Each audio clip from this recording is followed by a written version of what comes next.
Johnny, great to see you. I know that York's on the horizon and it's a place that I'm sure you have very fond memories of. Let's go back to your riding days to begin with. How much did you look forward to the Ebor meeting?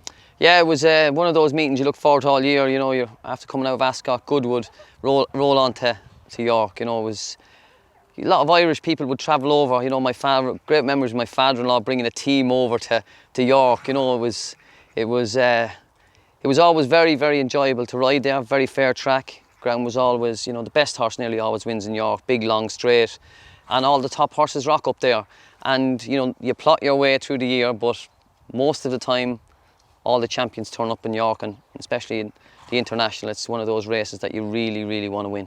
Did you get the sense then, you touched on it there, I know Cheltenham's talked about as a bit of an Irish pilgrimage. In the flat, is York the sort of Irish pilgrimage for racing fans here? I think so, because they go, I don't like that Ascot, it's a bit stuffy. But then they say, we want to go to York, you know what I mean? We want to go to York. It's one of those great meetings, great town, you know, great town after races as well, you know, nice restaurants, good bars, good bit of crack, good bit of vibe around the place. And I think that's what the Yorkshire experience adds to the whole week. You touch on a difference between Ascot in terms of the fan experience, if you like. But for you, probably the experience, I imagine, riding the great horses you did at York would have been pretty similar. High pressure, competitive races, right at the top table. Did you feel the pressure slightly relent at York, given that it wasn't Royal Ascot? It didn't relent much, no. It didn't relent at all. It was like, Ollie, all those big festivals, all those big races, you know, we keep saying, oh, he's a great horse, but they have to keep proving it every time. And the same as a jockey. Oh, champion, I was leading rider in Ascot and leading rider in Good, but when you rock up in York, it's a whole different experience, it's a whole different tactics you have to use, you have to be very aware. So all those races, you know, the pressure is on for jockeys, well, for trainers to get them there, for jockeys to ride them well, and for the horses themselves. Because if they don't win, you know, if they don't have another one beside their name, it's maybe he's not that good. So it's all pressure, and it all builds up to York. Did you find it an enjoyable track to ride? Were there challenges that came with riding around the Knavesmire? No, I loved York. As I say, very fair track. Okay, on the round track, if you're drawn a bit wide, maybe a little bit of a disadvantage, but you've got 5 furlongs straight, plenty of time, and in recent years they've been kind of sweeping out, running down the middle. So it gives everyone a fair shot, and I suppose that's what we all want. You just want the best horses to win the best races. And no, always loved the week. You know, always loved the week of York and the track. You know, you couldn't ask for much better. Was there a key, do you think, to riding it though? Was there a secret that you had there? Listen, I never like to be too wide going around the bend, because it's a big sweeping bend right round. You know what I mean? So you don't want to be too wide. As I say, if you're drawn wide on the round track, it's a little bit of a disadvantage. But it's such a long straight, you think the ones in front are going to set it up, but you can actually win from the front. If you can get it easy on the front end, everybody says, oh, he's making the run. But if you can get it easy on the front end, you can win from the front as well. So there's no track bias whatsoever to win on the left and the right down the straight. And as I said, you can sometimes make the running, and if you can get a freebie to the top of the straight, you know, it's hard to pick up the front runner. So very fair track. As a jockey, it was always a date in your diary. As a trainer, are you looking for horses here in Ireland to go to York? You are, yeah. At the start of the year, like, well, sure, the Ebor is the race that we probably target more than any other race in York at the moment, because we have that kind of a horse, you know, a hopefully up and coming stayer who's a few pounds in on the handicap. That's, you know, there's so much prize money on offer for the Ebor. And you know, it's a race I would target, or it's a race that I would have in my mind from early April. You know, hoping a horse will stay 1.6 miles, hoping he'd be high enough in the ratings to get in now, because it's pretty hard to get into the race. There's no more, oh, we'll get him in at 8 stone and he can beat the handicapper. There's no more about that. You have to show your hand. You have to hope that they still have a few pound in hand when they rock up on the day. And then, as I said, you know, it's the hustle and bustle of the Ebor. I always enjoyed riding in it. It was hustle and bustle, and you know, not an easy race to ride in, but I think that followed through my training. It was a race I always would have loved to win, and I've been lucky to have won it twice. You sure have, and you won it relatively early on in your training career with Mutual Regard, who you got from Sir Mark Prescott's, and Louis Stewart rode him. He was around about 20 to 1. Did you fancy him that day? Listen, he'd won at the Curragh the time before that, and he got a £10 penalty, so it wasn't really great planning on my part, was it? So when he got the £10 penalty, one of our apprentices, Ross Coakley, who was here at the time, was going to ride him, but he got suspended. And Andrew Tinkler spoke to me. He says, I've done the stats. He says, Louis Stewart is a good strike rate in York. I'm going, Andrew, this is the Ebor. We don't need some fella I never heard of before, never mind, you know. He goes, no, he says, Louis Stewart, he says, is the best strike rate of any apprentice at the York track. And had you honestly not heard of Louis before? I was training in Ireland. You know what I mean? I never seen him ride. I never heard about him. But when he gave me that saddle that day, he seemed to be smart, you know, he seemed to know what was on about, he seemed to know what was going to happen. He claimed £5, which was a help, but the horse won very well. He was just, on that day, would have been a very, very hard horse to beat. He was one of those horses that, as I said, he won at the Curragh, he started improving, and listen, on that day, he was 20 to 1. I thought he'd run well. I said, this lad will run well, but he's got 9 stone whatever, and he's running in the hardest handicap in the world, so it was a nice surprise. Did that win give you confidence as a trainer in any way? Oh yeah, listen, when you're able to, like, I don't think I had many runners in England, definitely hadn't won many races, so it gives you confidence that you can prepare them here, you can travel them over, and you can win one of the biggest handicaps in England, so it gave us great confidence going forward. And you've won it subsequently last year with Sonny Boy Liston. What are your memories of that day? Yeah, that was one of the great days. I ran Royal Diamond kind of after that, and I thought he was a certainty. You know, like he was going really well at home. Niall McCullough rode him, and Frankie beat us a neck on one of the Godolphin horses, so that was a bit disappointing. But going over there this year with Sonny Boy Liston, I ran him over there in a Group 3 early in the year, over a mile and a half. I'm not sure the name of the race. It was one of those, it was a Group 3, maybe a month before the Ebor, and I didn't know if he'd stay a mile and 6. He was a horse that was after winning at a mile and a quarter, a mile and a half. But after that race, the way he stayed on, I was very happy, you know, going back to York, that you know, he'd have a good chance. The rain came just before the race. The ground was good ground, and I thought, I hope it's okay for him. But the rain came just before. It was a downpour, like a half an hour before the race. It just took the sting out of the ground. Listen, he was off the bridle a long way in the race, but that's the kind of way he was, and I knew he'd battle it out, hit the front, and I thought he was going to win well, and then one came down the outside, and did we win, did we not win? I thought we won, so I was kind of all excited, and then I was kind of saying, oh, I hope we won. And, you know, thankfully the result was called out, and Sonny Boy Liston was the winner of the Ebor again. Quickthorn was the horse that very nearly got you on the line, Hughie Morrison. I do remember him, I do remember those blue colours. It's probably in the photo, it's that close to finish. But I remember interviewing your jockey afterwards, and he was pretty tired because he had to push for a fair way out. It was some effort from him. It was, and that's the kind of horse he was. But just going on after that, he went on to win the Irish Ledger. So that's the kind of calibre of a horse you need nowadays to win the Ebor.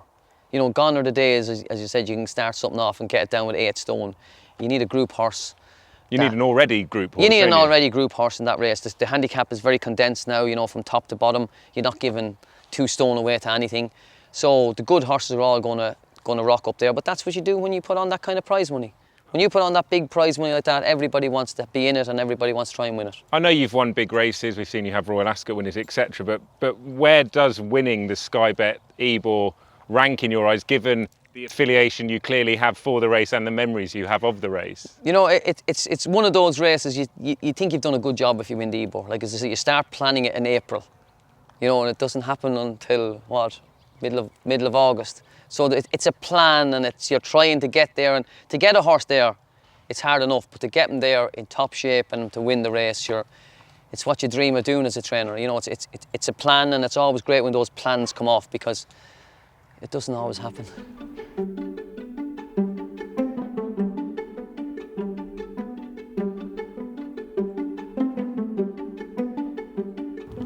Johnny, let's just reflect on some of your wonderful memories as a jockey at York. A lot of them came with Aidan O'Brien. The first horse I want to talk about is Duke of Marmalade, because my word, he was some 4-year-old, wasn't he? He was, yeah. He had good form at 3. I've got the job in '08, and it was the first horse I rode for Aidan O'Brien.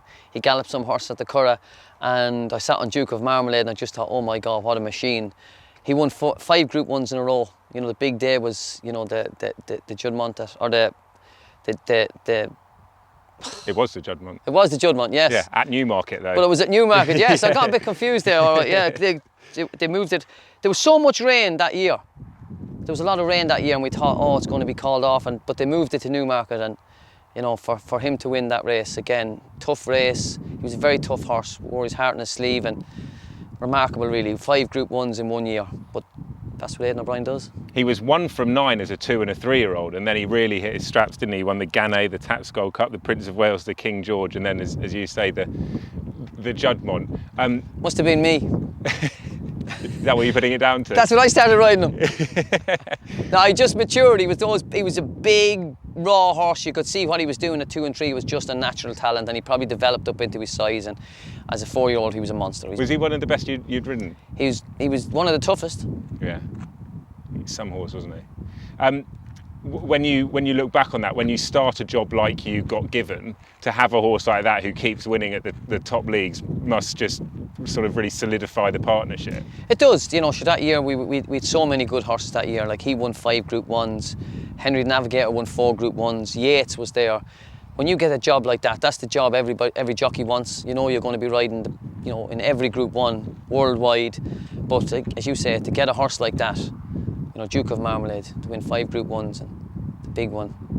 Everyone was big for him, you know, that kind of way. He ran in all the Group 1s, so yeah, it was just brilliant way to start. Can you just give us an insight? I know it's been a few years since you rode for Aidan O'Brien, things might have changed slightly, but we see those great shots of the jockeys walking the course and Aidan sort of mapping out the plans. What goes on in that moment? I'd love to be a fly on the wall for that. It's not really, you know. Well, for me, you were after riding them work. You know what I mean? You knew what was going to happen. Sometimes he runs 2 or 3 in a race, so you know there's going to be pace on, or you know you're going to be where you're going to be in the race.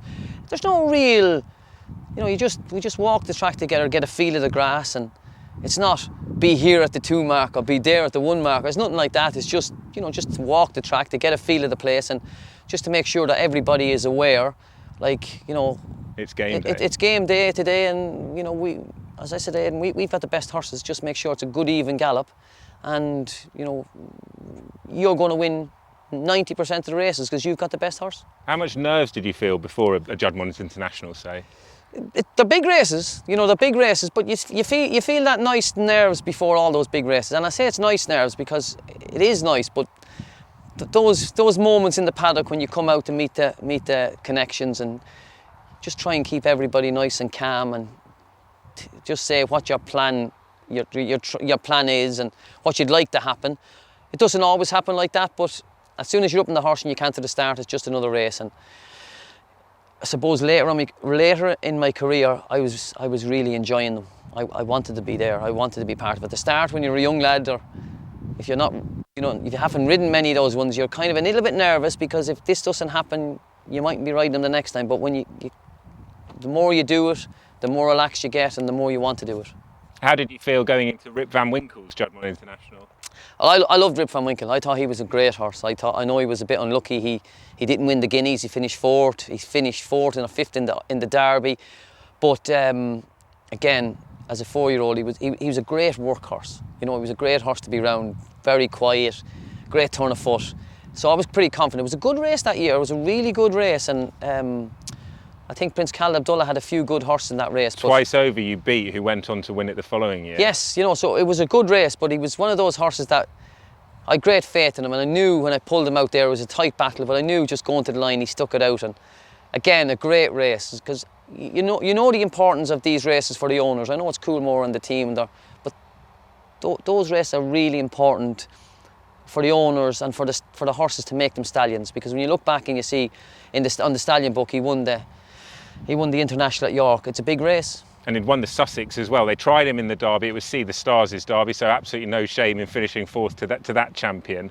But for him to do it over 1.25 miles, get his neck in front in such a prestigious race, as you say, for a stallion maker, if you like, it was really important. It's one of those races. It's a stallion making race, the International.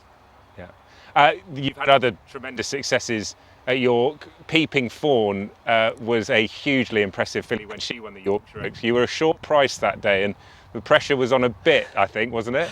Yeah, I remember that day so well. Like the Oaks is on a Thursday, and we're after having, I think, I don't know how many seconds, but all the horses we ran were second. And I remember cantering the start, and Mike Catamole, I was just going down nice and steady, and Mike Catamole goes, "There's Johnny Murtagh on the hot favourite Peeping Fawn. His last 6 rides for Aidan O'Brien has been second at the meeting." It wasn't what you wanted to hear going to the start, but she was a short price favourite. She was a very, very good filly, and she won like that. You know, there was never any doubt, there was never any worries. She won very well, but yeah, those words of Mike Catamole I can still hear in my ear. I was going to say, do you often hear what's said over the tannoy or in the commentary in the race? But you know, when you're going down to start on your own, sometimes you're pretty aware of what's happening. You know, and he was, I don't know if I was not concentrating on what, but it did ring out pretty clear to me on that day. She bolted up in the end, though, didn't she? She did, yeah. Very good filly. I think she won 4 Group 1s in a row. And again, the Yorkshire Oaks is another great race, because you could sometimes have the Irish Oaks winner, the English Oaks winner, and then you have the 4-year-olds. Maybe the Oaks winner from the year before that. So it's a great race and massive races. But all those Group 1s in York are massive races, because as I said, it's a great time of year where all the champions are coming together and they want to see which is the best. And I imagine for you as a jockey, and some of the horses that are galloping, cantering behind you are probably offsprings of horses that you rode in races. Do you enjoy seeing sort of the September, who's an offspring of Peeping Fawn, etc., racing now? I do, yeah. It's great to see them, and you know, you sound a bit like Ted Walsh. I rode her mother, I rode her father, you know, that kind of way. But it makes you realise this, like people ask me what was the best horse you've ridden. I can't say it, because when you look down the list I've ridden, so many great horses, so many good champions, and yeah, it's satisfying to know that you rode, you know, some of the best horses in the world. One of the very good horses you rode was Mastercraftsman. You were second to see the Stars in his international. What are your memories of that day? Yeah, well, it was one of those days. Not my greatest memory, not my greatest memory of York, but Mastercraftsman was absolutely flying before York. We really fancied him, you know. We did. I really fancied him. We were after meeting See the Stars a couple of times in the Guineas, in the Derby, and we really fancied him that day. And we had 3 in the race, so it was 3 against 1. So I was there to Aidan, maybe we should follow him, Aidan, and get him into a battle, I said, you know, and really, you know, because our lad's going well. And he said, no, go in front of him. He says, you kill him today. He says, our lad is really flying. He says, you know, we'll have a good pace up. He said, I said, yeah, but I said, Mick won't engage in the battle. He won't engage in the battle early. I said, Anyway. What happened? He didn't engage in the battle. He just quickened by me the last 150 yards. But it was one of those great races. You know, it was one of those races when I hit the front, you could feel the roar. And I See the Stars was coming, you could feel it again. And I sensed him coming, and I thought Mile had more, and he did give more, but he just got by me the last 150 yards. But it was one of those, that was a great race. Does it still irk, or are you able to appreciate what a great racing moment that was? What's that word you use? Irk. It still irks. Of course it does. You know, you would have loved to win it, but when you look back at what the horse did, See the Stars, you know, 6 Group 1s, and there's comparisons with Frankel and Baaeed, but you have to keep doing it. And the great thing about it was, I know how good Mastercraftsman was, and I know how good he was on that day. Like, Aidan had him to the minute, cherry ripe that day, and it took his best to get by us, but he was able to get by us, and that's the sign of a great champion. Okay, so I'm going to ask you a very tough question now. Baaeed, Frankel and See the Stars are racing in the Juddmonte International this year. Who would you want to be riding? See the Stars first, Frankel second, Baaeed third. Really? Why See the Stars? I think the way Frankel ran would have suited him. I think it would have set him up. I know Kenan was always, you know, he said they couldn't go quick enough in front of him, and we tried a few times in Ballydial to go quick in front of him and to get him. So you couldn't go quick enough. So Frankel's style of racing would have suited him. Baaeed, then he has to do it again, you know what I mean? And I'm not taking that away from him. He's beaten anything that's thrown against him. But he hasn't taken on a Mastercraftsman yet, or a horse like that yet. I don't feel. I know William Haggis has been quick to sort of shut down comparisons to See the Stars and Frankel, but from what you've seen from Baaeed, and obviously he's racing in a different era, but how talented a horse is he in your opinion? He's very talented, and I'm of the opinion that when he steps up to a mile and a quarter, and especially in a course like York, it's going to really play to his strengths. He can just sit back, he can take his time, and you can see that. Like, what excited me the last time was the turn of foot he had in Goodwood. You know, he sat back, and it was all over in 2 strides. And that's what the great horses do. They have that turn of foot, and that's what I think he'll show next week in York. You know, it sets up lovely for him. The track sets up lovely for him. It's a mile and a quarter. It's not a real stiff mile and a quarter. And being by See the Stars, sure, like, there's every chance he will stay and be even better, going a mile and a quarter. But he's a very, very talented horse, and like his rating is there. His rating is there. But he has to keep doing it now, and he has to do it in York, and he has to do it again at the end of the year to be the great. He's related to Mile 6 winners. I'm keen to see him running an arc at the end of the year, because I think then we really will appreciate Baaeed for what he is. If he was yours, would you have shut down the possibility of an arc? I'll be running him in the arc. You would? Why? The arc's the championship race. It's the best race in Europe. You're the champion. Mile and a half. Like, sometimes we're a bit too quick to pigeonhole horses into milers and mile and a quarter. Them great horses can overcome when everything is not proper, not right for them. They can overcome it. And as you say, he's by See the Stars. His pedigree, and William said it, his pedigree is for a horse that will stay. York, the Arc, and if he's retiring this year, sure, like, what a way to go out. You know, and if it didn't happen, you could always bring him back to the Champion Stakes as well. Now you'd say, oh, that's a lot, but these great horses, you know, he's been very, very lightly campaigned. He's fresh going into this time of year. I'd run him in the lot. If I thought he was the best, I'd run him in the lot, but I'm a hungry young trainer. Mr. Haggis is a bit more relaxed. I'm going to talk about some of your horses now. Shartash ran a really good race in defeat to Little Big Bear, but my word, you were taking on a pretty smart horse that day, weren't you? Yeah, no, I couldn't believe it actually. I was very impressed with the winner when he won the Group 2 a couple of weeks earlier. I thought, yes, I thought he was a pretty smart horse, but what he did again the other day, you know, they didn't go mad in front, so he had a nice butt when Ryan let him go. Like, Shartash was in good form. I thought he'd run really, really well. Ben says he got outpaced from the 2 to the 1, but we're happy the way he stayed on, and, you know, being bred by His Highness, we think maybe 7 furlongs next time, so we'll run him in the National Stakes next time, and that should tell us. And we still think Arla is pretty decent. Like another crack at him? I hope he stays sprinting and we go to 7. But you never know. The other horse I want to talk to you about is Lady's Church. Have you completely ruled out the idea of the Nunthorpe for that horse? I think so. I think listen, we have a busy campaign for her. She's a 3-year-old filly, and the Nunthorpe would be there for next year, you know, that kind of way. But I'm going to run her on the Flying 5 because it's up the road in the Curragh. The Prix de l'Abbé and the Breeders' Cup Sprint. They're the 3 that we have penciled in. You know, on one hand I'm saying we want to run Baaeed on every race, and on my own hand I'm trying to have but she's a 3-year-old filly, and probably won't go to York this year. When you look at the Nunthorpe this year, do you think it's right for a 2-year-old who's obviously going to be getting a lot of weight to take it, like a Kingsgate native? I think it's hard for 2-year-olds. I think they have to be very mature, and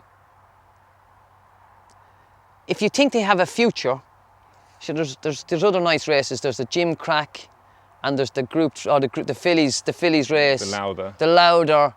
So like, if you're planning, like, if you think, gee, you know, this lad is a real 2-year-old in the making and he's a speedball, you would, but I think it's tough. I think it's tough for the 2-year-olds to go in that race. I know you're getting a good weight advantage, and they probably have a good record in it, but I feel the more you sprint, the better you get. You know, the more times you do it, the better you get. You know, the sprinters now, when you're going a good sprinter, the minute that sound goes of the gate, they're gone. They're out and they're gone. And that's what I feel. I said, the more times to do it, the better they get, and the quicker they get in their mind, or the quicker they get in their everything that's going on. And finally, I just want to talk away from horses and more sort of racing politics, if you like, because there's lots in the news at the moment.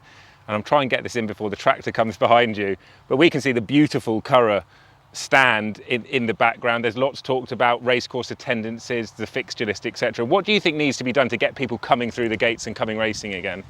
So I feel with COVID, people have got very used to sitting at home. They're all betting on their own phone. They have their own TV. They can have a cup of tea when they want. They can hear you interviewing everybody before the race, getting all the information before the race. So the TV has gotten so good, and it's, you know, they have to get up, they have to get ready. I do believe the weather is a lot to play with. If you get up in the morning, it's a beautiful sunny day, I might go to the Curragh today. And you know, you get the family and go to the Curragh. Sometimes it's a bit too dear in for my liking. I think we need to get people back going racing without having to pay in. And we say, oh, make it free. And not to make it free, but if you let them in for a tenner, like if a family gets in for 20 quid, it's 20 quid. You know, like it's not 50 each, it's 100 quid. That's before you go in and have a drink and have a bet and, you know, bring the kids to get some chips and that. So I feel we have to do more on that to get them in. And the locals have to support their own tracks. So we have to get the locals back in love with their own tracks and making them feel, you know, a bit proud. Like you're looking at the Curragh here. It's a beautiful track, 80 million development. We need all the locals from all the locals area to come here and support it. And that's the way forward. But it's not going to be easy, and there's no magic. And we have to make ourselves probably. I think we do in racing. I think you can. You know, you can walk around the racetrack and you can bump into Aidan O'Brien. You can get an autograph from any of the jockeys walking in. So I do feel like if you go to a Premier League match, you're not going to run on the pitch and say, will you sign my, you know, get Harry Kane to sign your card. Whereas you can be walking around and you can get the superstars of the game, take pictures with you. I think we need to do that more as all trainers and jockeys, and but there's no magic solution. I think people are kind of got comfortable at home.